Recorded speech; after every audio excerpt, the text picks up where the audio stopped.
3 seconds. Hi, everyone. It is Wednesday, the 10th of September, 2025, lunchtime, 12:30, and you're here with me, Mary Jane Liddycote, and Cass Smith from Freedom Financial Solutions, FFS. This is recorded, so if you prefer to keep your camera off, because we do upload them to our YouTube channel, and I should have mentioned that at the beginning. I can always snip this bit out if you prefer. We find a lot of other men and women find these free open group Q&As really interesting. Because you don't know what you don't know. So if someone else asks the questions that you haven't thought of, and then here's an answer, everyone's learning. So how it works is if you've got anything you want to ask, you can ask it. If we can't answer it, we'll tell you. And if we can, we'll give out your thoughts. Sometimes we give specific answers. Sometimes they're very broad thoughts, depending on what the question is. How it works is if you've got a question, you can just start talking if no one else is, or you can put your hand up or put your question in the chat if you are having problems with your microphone. So do you have any questions or comments or thoughts? Well, I want to thank both of you for your incredible involvement.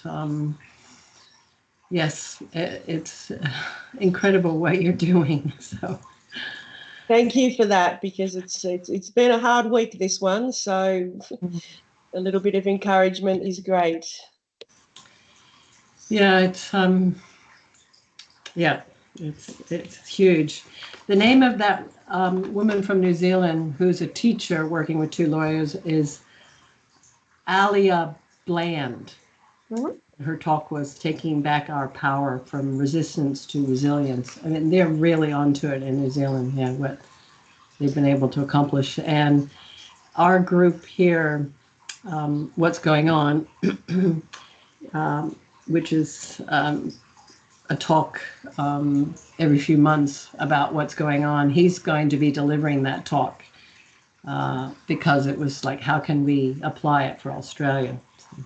Fantastic. Yeah, and really, and I'm assuming there were practical things that everyday people can do. Yeah. And that's really what we need, is to hear more examples of that, so people can go away, and even if they're nervous at the beginning, you can go, okay, well, they did it there, and there's a little step here, and I'll do this. It's so important. So thank you. That's great. Yeah. I think we need to get brave and speak up, like you two demonstrate. That's what I walked away with, that, I'm free. We need a lot of bravery this week, and that's what Mary Jane and I were just talking about. Yeah. And we have decided to be brave and continue to speak up in face of, constant harassment. So welcome to this free group open Q&A. I just want to let you know it is being recorded, and we'll put it up on our YouTube channel because other people find it useful. So if you want to keep your face off it, that's entirely up to you. You can just put your camera off. If you're happy to keep it on, that's fine as well. Lainey, you have a question, so just unmute yourself. Yeah. I'm here with my husband, Tommy. We've just found your webpage and your Facebook page and everything, Cass, today, from a friend of ours, because we had some troubles. But yeah, just read up this morning about the webpage and about you running the Freedom Rally and everything. It's just great, and it's great to find you. We're in a little community up here in South Burnett, and there's a lot of freedom fighters up here. Whereabouts is that? South Burnett in Queensland, Kingaroy area. Okay. Yeah, I'm in Queensland. I'm on the Gold Coast. All right. Our friend's Kat. Can't see her surname. Okay. Anyway, why we wanted to join was we heard that you help people with their super. And I've got a big question. You may have been asked it before, but we've actually got an overseas pension in Scotland.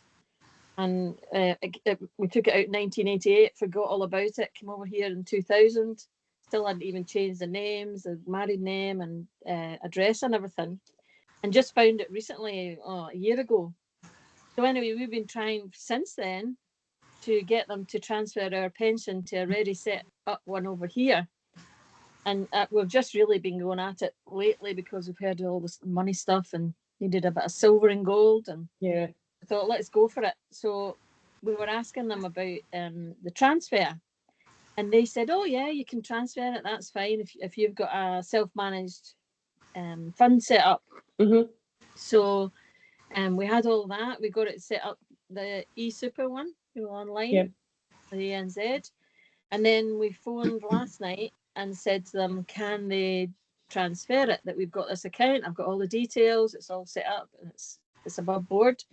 And they said, oh, well, no, we can't do that. You've got to tell them to request the transfer through Origo. And we'd never heard of it. We then phoned ANZ this morning and they said they've never heard of it. So I'm just Yeah, I've wondering, never there we heard of go. it either. When I look it up, it says that they're a financial place that to me it sounds a lot of big words, but it sounds like they contact the ATO in the UK and they deal with the ATO over here, but we don't want to pay tax. It's to entrap you into the taxation system. That's basically it. Yeah. Unfortunately, sorry, we don't know anything about the overseas systems. Hard enough keeping up with the Australian systems, let alone other countries. So we have dealt a bit with the UK pensions, and that is the UK requires a specialised type of SMSF to be set up called a QROPS fund, which we can set up the fund. But even when we have done that for clients and set up the QROPS fund, we still don't have anything to do with the rollovers. We have to leave that to the client to liaise with their particular ex-government, unfortunately. Depending on how much it is worth to you, that mob that they told you to contact, they might be a financial advisory firm, and we have had dealings with firms like that can charge $10,000 to $15,000 to arrange the rollover, which I guess it just depends how much is over there, whether it's worth you paying that sort of money. Just at a loose end trying to think of what to do. No. You're definitely on the right track to keep trying, get more information, keep harassing the pension provider to say, well, that doesn't work for us. What else can we try? Because, if you've been following anything we say on the financial system, is that money locked in a system like that is basically non-existent until you get it in your own hands. Yeah, and they're not giving us good feedback. The attitude is, you can't take your fund out of here. Yeah. We have heard the expats from the UK to Australia. They help you through it as well. So we'll see what they suggest as well. Yeah. Just keep battling at it. Yeah. We have had a couple of rollovers in Australia, and there's no taxes on that. They just rolled it over into what we wanted to put it into. But as soon as you mention overseas, they're wanting their cut of tax. No. And if anyone mentions a QROPS fund, well, then that is something we could set up for you. But I think that's to the UK. Is it? Yeah. But because I found that potentially eSuper didn't set that up for you as well. So, it might not be applicable to Scotland. That's it. Yeah. Okay, thanks for your help. No, that's okay. Sally or Bronte, any questions for us? We're happy to have a very short day today if there's not many questions, because we have a lot on preparing for this rally. Yes, I actually have, ladies. First of all, congratulations on what you're doing with the rally. I don't know whether you heard yesterday, it hasn't been confirmed in the media, which, it's no surprise, but I heard that the French government fell yesterday. Yeah, and apparently the people are, the people are just fed up with the fact that they've opened the borders. They've got people flooding in left, right and centre, as we've now got here, and also that they're now being taxed with ridiculous taxes, just as we are here. So if people don't see that there's a world agenda going on with all of this stuff, so you're fighting for that same thing that the people of France are fighting for. It's just a shame it's not out there in the public domain to help support your argument on the weekend. But so maybe dig into that, because that might be good to sort of spread the word about that. Yeah, and Nepal has fallen apart too. There you Yeah. go. They think they burnt down the Parliament House, or they did something major over there in Nepal. And that was Yeah. because they stopped their access to the internet. Yeah. Wow. just that. Wow. So, Yeah. maybe the message is getting out there slowly but surely. Absolutely. And ladies, I've just unfortunately moved temporarily into my investment property in Yakandanda in communist Victoria. And unfortunately, I just got my license swapped over so that I can start setting up my SMSF. And it's come through without my middle name on it. I requested my middle name on it, but apparently some of the people at Vic Roads have said, oh, yes, we can do that. And other people have said, no, we can't. Apparently they have formatting issues where they only have the middle initial on it. So Mary Jane, you're nodding, you know all about this? Yeah, Okay. look, that should be fine. It's really the bank that we deal with, Macquarie, that we have to put the middle name in, but they have access. That they use the license to verify your ID, but they go through another system, and they know that people often just have their initial in the middle. As long as your name on the order form matches with the ATO and matches with the exception of the initial, your primary ID, that usually is fine. It's a Okay. known problem. Yeah. Okay, so if I use the birth certificate rather than my driver's license as my primary ID, so that's Sally Jane Meakin, and ATO is Sally Jane Meakin, but the license is Sally J Meakin. So it's my photo ID. So is that a problem, being the photo ID for that, or? The primary ID the bank wants is a driver's license or a passport. But it's not going to hurt if you're going to go to a JP and get a copy for a driver's license and get your birth certificate at the same time. They use the driver's license and the passport because it's got a signature in it, and they have that on record because they still require wet ink signatures on some things. And if they don't have that on record, they'll have to ask you for it. So my recommendation would do the driver's license, front and back. And the birth certificate, you're going to a JP, they've just got to sign 2 different bits of paper. Okay. Well, I actually have got, I requested from Vic Roads the paper receipt of my license, which, would you believe it or not, has the full name on it. Yeah, so the contradictions are incredible. But yeah, down here, like until you start living down here, you don't realise how bad Victoria is.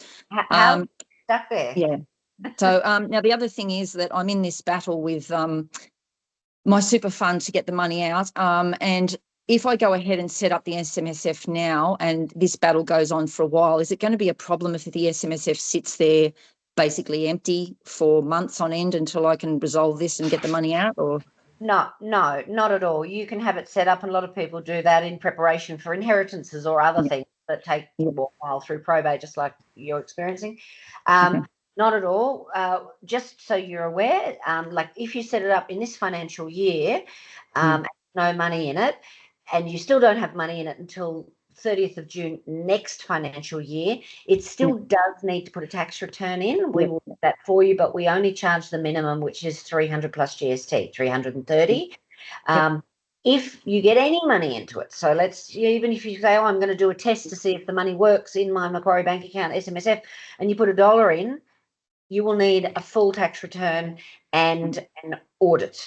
So that minimum for that, I mean, it'll be still a minimum, which would be 660 plus GST for the accounting, but the audit would then be 415 plus accounting, so over $1,000. So if you do that, don't put any money in it. Yeah, no, that's fine. Absolutely. Okay. And another issue, sorry to ask so many questions. I've also got, I'm setting up mum and dad's situation. So we just sold the primary residence in Sydney together. And I've been to Centrelink. They had a pink fit when they saw that I'd basically converted 80% of the sale funds into bullion. They didn't even understand what that was. They asked me what that meant. And the lady said to me straight away, you're going to lose your parents' pension as a result of this. And I said, no, I've got 2 years free of assets test. But Centrelink then they logged everything, and then they basically came back with the paper acceptance saying that they were allowed to have a $3,000 joint income for the year. So that would be fine with the amount that's left in the bank earning interest. But as long as I don't sell any of the bullion for the time being in that, so within the 2 year period, I'm supposed to buy the property.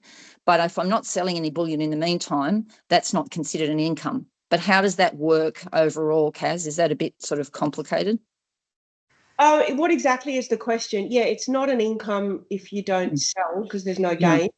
Yep, that's right. Yep. So It's I'm supposed to buy the property within 2 years, but I'm basically thinking that if our circumstances haven't changed and we haven't bought another property and the money's still sitting there in bullion, they're then going to asset test me. But if the money's sitting in bullion with no capital gain on it because they haven't sold it, unrealised capital gain, there's nothing, they can't really asset test that either, can they?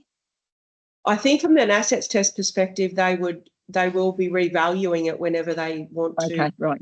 Yep. Yep. Which, I mean, and this is always a really hard question because, you don't want to not make money to make money. Yeah, that's right. That's right. And I don't care about Centrelink. I'm trying to just sort of skirt around the edges of them for now. Yeah. So mum and dad are just going to continue getting the pension for the moment. But because of listening to your podcast a few weeks ago about the fact that seniors are going to be going straight across, looks like they're going to be the first group, they're going to be going to digital ID, which is really criminal. I'd say within that 2 years, it's more than likely that they're going to put the pressure on us for digital ID. And I just say, well, you can keep your pension then. Yeah. My last client actually said exactly the same thing. That he's just sort of on the border of assets, but he preferred to put it all into gold and ditch the pension because and the complexities and everything you've got to do just to get a tiny pension off the government. So yeah, that's right. Big thing with like people say, oh, I don't want to set up a business and make all this money because I don't want to get taxed. I'm like, but hang on, don't you want to make money? Or people want to go and buy a luxury car to get a tax deduction. It's like, yeah, but you're still spending the money on the car. Like, that's right. Don't have all your decisions based around certain rules. So would I be better off letting the pension go now? No, keep it if you can. I'm always say money for free is worth taking. But yeah, if gold and silver ends up skyrocketing in value and then they do revalue it for the assets test and then you lose the pension, well, so be it. The gain on the gold was far going to outweigh the pension amount. Would that mean that for the 2 years that we were free of the assets test, they wouldn't turn around and then say, oh, well, you're going to have to pay back X amount of that pension during that time? Possibly? Yeah, Centrelink's not one of my specialities. I think that would be having a conversation with them about. Yeah, they didn't even know that I was free of the assets test for 2 years, so it doesn't instill confidence. Yeah. Well, when you talk to them, try and put it in really simple terms and just say, look, if I invest in something that increases in value, how often do you revalue the assets and do you backdate it? Okay then. All right then. Okay, that's great. They do revalue property regularly, but bullion's not probably on their radar. Yeah. You could probably talk to them in terms of crypto. They might even understand that more these days because some people are in that. So, if I put it in crypto and it skyrockets, how often are you going to revalue it and will you backdate the assessment? Yeah. And anyway, it doesn't matter. I mean, if we were asked to pay it back and the bullion did really well, we just pay back what they asked, but that's fine. Yeah, it's just trying to navigate it. Okay, then. So if I go ahead and set up the SMSF, because you've got on the form that you want all that information, you want to have it all clear that I contacted the super fund and have all this information cleared, but I'm not in a position to have that all cleared with them because I'm waiting to get all the responses back. Do I wait until I get all the answers before I proceed with the? Oh, you mean the ATO or the super fund? Oh, well, the question, I can go to the ATO and say, look, am I all clear with everything? I know that I don't have any outstanding debt with the ATO and I can do all of that. But as far as the questions relating to making sure that you've got your money in a accumulation fund. Well, it's not at the moment. It's in an old defined benefit. So it won't be transferred to an accumulation fund until such time as I get them to accept all of this. So is that okay that it's going to be? Yeah, that's fine. So as long as you just let us know in the email when you send the order in, as discussed, as we talked about, I'm setting it up in preparation for something down the track. And you'll let us know. So we'll just set it up, get everything ready with the bank, and we will know we don't have any rollover to request until you tell us. Yep, I'll put that details in there. Is that your dog, Cass? Yes, he's. I think we've had tradies turn up and they're making noise downstairs, so he's very scared, and he's just sitting under me at the moment. Wow. Okay, he's beautiful. Border Collie Cross or? No, he's a complete and utter mix. We don't even know what he was. We got him DNA tested, and he has no dominant breed. Okay. If anything, he'd be Bull Arab cross Dalmatian. Oh, wow. Okay. And Kaz, just your setup, you bought into the property in the Gold Coast with the individual blocks. Did that work out? No. No. Okay, leave that question. No, it's the bane of my existence at the moment because I've been out there packing everything up and pulling everything off the property. It's absolutely went to hell. Okay, sorry to hear that. Yeah, but the principle is still right. So it's 100% you're correct. That's what I'm aiming for as well. But probably keeping it, even with family, it's tricky. So you can never guarantee. Once you get more than 2 people involved, it's a problem. Yep. So we learn a lot of lessons, and I won't go anywhere near it for a long time to come. But if I do, I've learned a lot of lessons about setting up the structure and having the exit rules for when things don't work even clearer. But it's horrible. It's like a relationship. You've got to plan for the end before you get into it. Same with this, plan for the worst, because we honestly thought for the first year or two, like this was our lifelong dream and nothing would ever go wrong. And, everybody loved everybody. Oh my God. So yeah, you've got to plan for the end as to, well, if we decide that we're going to go our separate ways, how's it going to work? Plan for the end. Yeah. And that's one of the things we're going to be doing. Someone's just chiming in. It was doing a podcast on in due course. It was actually supposed to be this week, but then the fan just kept getting darker and darker. So probably I would say October by this stage. On when someone comes to you with an investment idea, or and including these sorts of community things, what are some of the things you can ask yourself? Have a little checklist, and we'll talk. We won't talk in specifics about our experience, but there's a lot of general points that we have made and we can share. Okay. And Kaz, would you still say that Queensland's a good place to be in regards to everything that's going down? Absolutely. Absolutely not Victoria, as someone was speaking about earlier. Mary Jane likes Canberra, but I think that's going to be Satan's pit. Queensland had, Anastella Palashuk, when she was running all of that, there was still a lot going on, and a lot of rules and a lot of all of that in Queensland. But what I feel up here is that it's such a big state. You bring in their rules, but there's so many Queenslanders, like the like-minded people up here. I run into more like-minded people than not like-minded people. So them enforcing their rules is a lot more difficult. So they tend to set the rules, but they're not necessarily enforce them. Okay. Well, I had a one-on-one with you, Kaz, which was really helpful, and I've had one with you, Mary Jane, and I've actually got through the selling of the primary residence in Sydney, did it myself with property now, so I avoided loss of $45,000. You two have guided me in a direction that I probably wouldn't have gone down. I probably would have had another property by now. I'm now leaving the bullion where it is for the time being and waiting till the crash before I buy another primary residence, which is a little bit of a concern with this property in Victoria.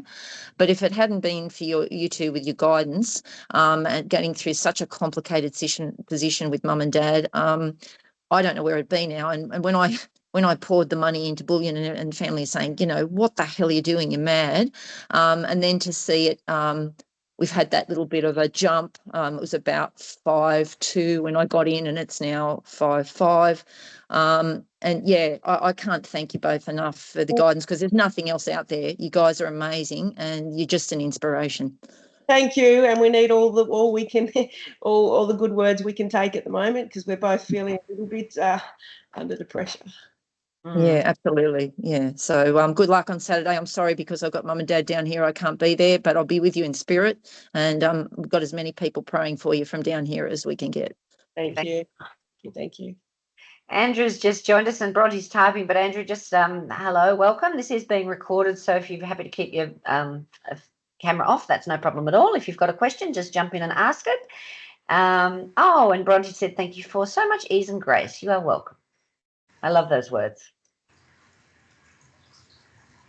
Oh, and a heart from Andrew. Thank you. I'm going to start crying in a minute. We are feeling better, because honestly, Mary Jane and I spoke only just before this call, just going, So it's nice to get some appreciation. Yeah. Yes. So, Andrew, do you have any questions, or are you just logging on just to have a listen? I initially was logging on to have a listen. I'm just part of the movement, obviously, and good luck for Saturday as well. But yeah, just I do have a few financial things with property and stuff I'd eventually like to look into, but just having a listen at this point. Yeah, okay. Well, it's a pretty short one today because there's not many people on. Normally we get we've had up 20, 30 recently. It was but maybe, I mean, I don't know about you people on here, but everyone I know, like my daughter, everything at the moment, everything's just so intense. Yes. There's so many arguments and problems. Everyone at the moment's just got problems. So maybe that's why people aren't on today. They're all addressing each and their own problems in their own way. But yeah, we will be here continually. We'll probably next year, I guess. So hard to say, like next year, we're already at September, but by next year when things have settled down a bit, we might go back to running these a bit more often, because they are very, very handy for everybody. Yeah, we do it every 2 weeks or a month at the moment. But in fact, next week we do have, and I'm just going to share my little screen here. Sorry. We do, because I'm trying to remember the date mainly. My computer's slow. Ainsley Bullion holds quarterly bullion and banter chats, and they're really worth. Hang on here. I'm just going to share my screen. There we go. So it is Tuesday, the 16th of September, Bullion Basics and Banter with Ainsley and FFS. I might beg Cass to do that one, but we'll see. It's either Cass or me sitting on it. And it's primarily about bullion, all the things that you need to know. And they have a little chat thing that you can ask your questions down the end. And I love Chris Tipper from Ainsley. He's a great sort of, what's the word? The mediator, the MC sort of, he brings people in. So what do you think about this? What do you think about that? And it's always topical as well. So I love watching it, even if I'm not on it. So that's next Tuesday, 16th of September. And then Cass and I are actually going overseas for some training. Now, it sounds like a junket. We're going to Bali, but Cass actually had to forcefully say, Mary Jane, you need to come and do this. And it's like, oh, I don't really want to go. But anyway, I'm going to enjoy myself. But that means we will be offline for about a week while we do this training, and then we'll be back and I'll set up a new Q&A. And we have been doing regular now where's that one gone? There is another event that I've already got planned on the 30th of September.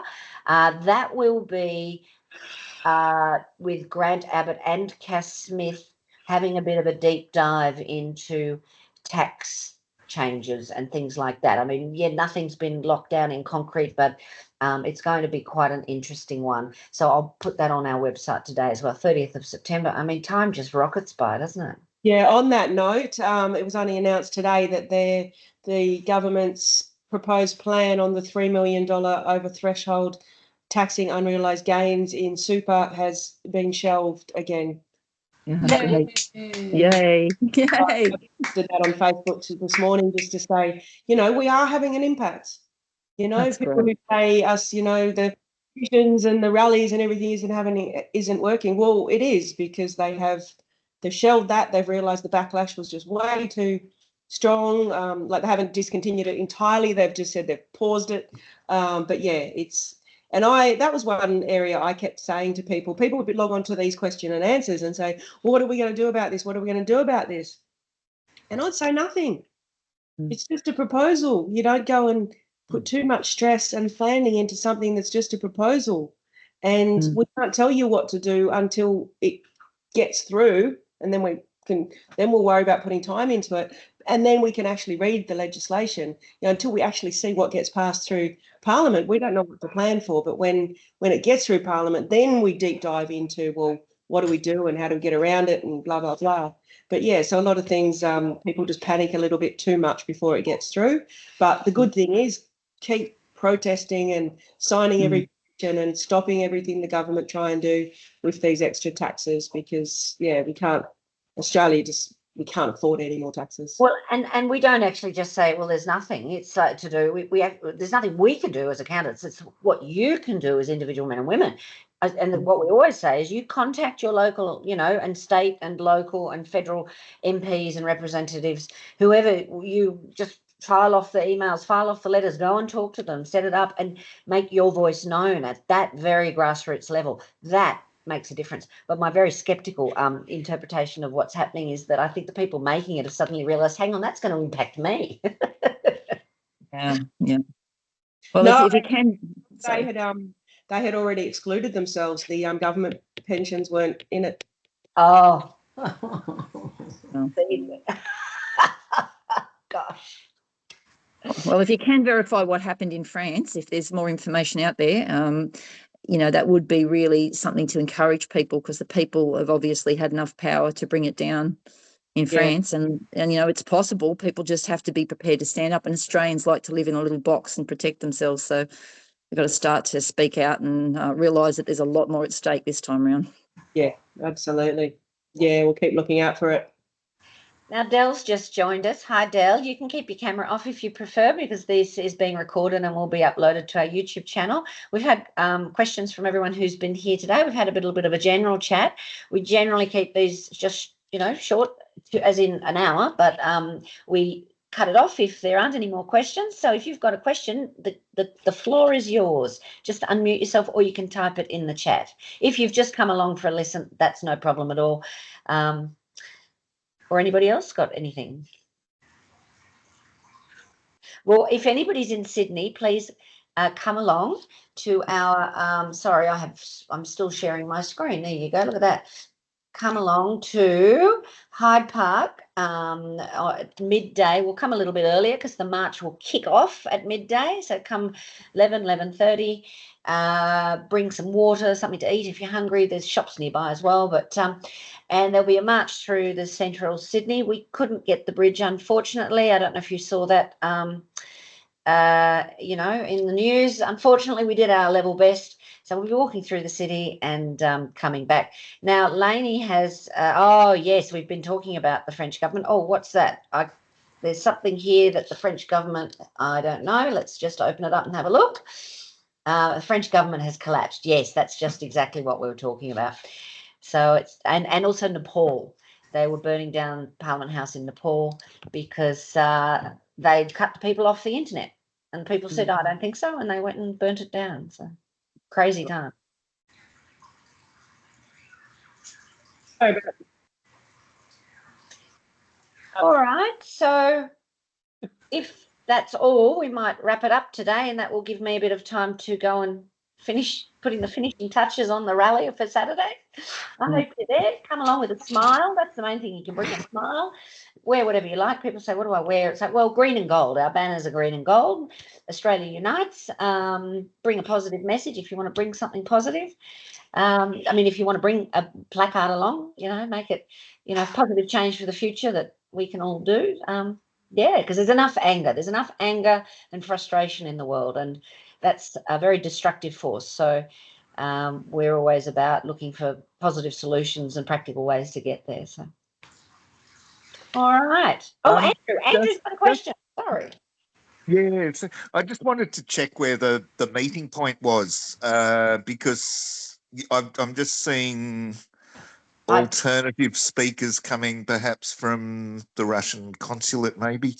Yes. And So what? Yeah, sorry. So what are we to expect? Just getting there and avoiding conflict and all that. Oh, so the police are well aware that there's a counter protest. The Russian-led event is not considered by us at all. We've had direct personal threats and intimidation. I personally have, and the event. And I'm not talking about this publicly. I mean, it's on here, but we're not giving it energy. It's we don't understand their motivation, and frankly, I've got far more important things that I have to be getting on with today for our own rally. So we're not reacting to that. The police are well aware. We have told them that this is a counter protest. There are intentions that have been explicitly told to a number of people that are close contacts of ours.